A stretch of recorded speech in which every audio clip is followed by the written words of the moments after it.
Hello दोस्तों, मैं Aryan school business adviser and founder online business workshop. मित्रों, हम बिजनेस को लेकर के एक महत्वपूर्ण बात पर विचार करना चाहेंगे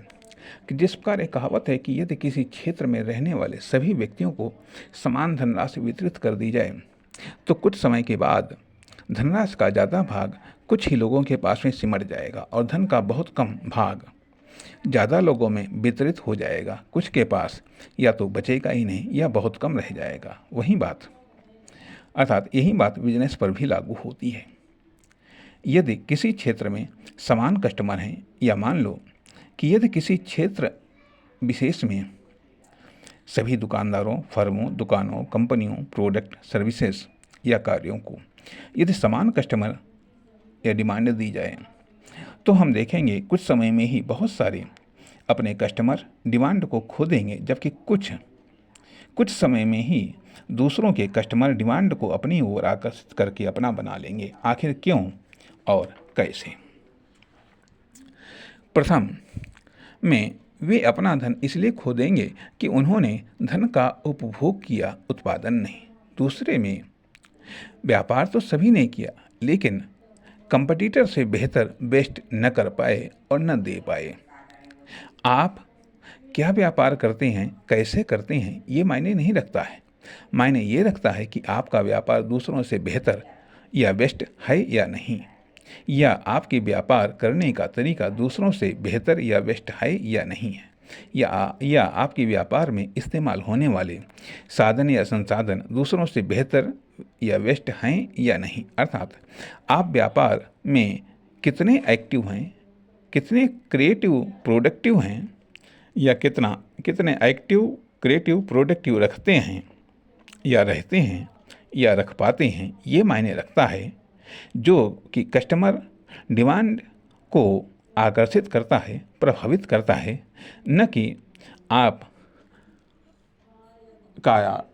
आपका ये पक्ष कि आप व्यापार कर रहे हैं कि नहीं कर रहे हैं या उसमें कितनी मेहनत करते हैं।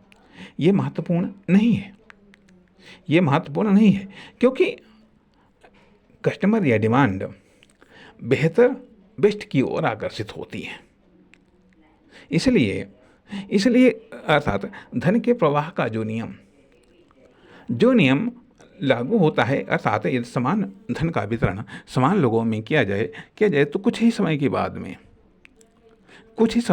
में वह धन कुछ लोगों के पास में इकट्ठा हो जाएगा। कहने का अर्थ यह है कि यदि गरीब को धन दिया जाए, वही चीज़ उतना ही धन गरीब को दिया जाए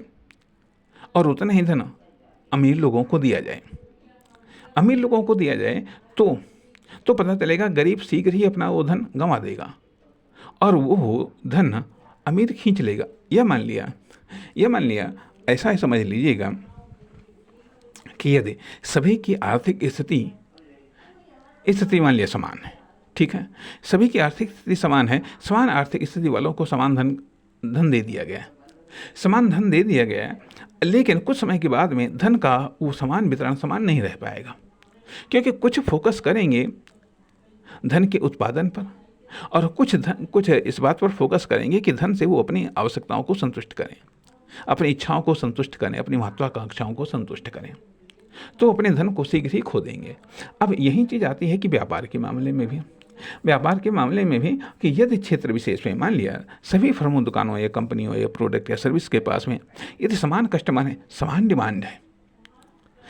डिमांड है, यह मान लिया, ऐसे कहिएगा कि सभी के पास में विकास के समान अवसर हैं, सभी के पास में आर्थिक व व्यावसायिक विकास के समान अवसर हैं, लेकिन इसके बावजूद शीघ्र ही हम पाते हैं कि कुछ लोगों के पास में वो विकास के अवसर, वो आर्थिक व व्यावसायिक विकास के अवसर सिमट जाते हैं और कुछ लोग खो देते हैं। जबकि इसका शायद प्रमुख कारण यही है क्योंकि कुछ एक्टिविटी हैं, कुछ उनके पास में बेहतर है, कुछ उनके पास में एक्स्ट्रा है आपसे, इसलिए वो कस्टमर, वो डिमांड उनकी तरफ आकर्षित हो जाती है।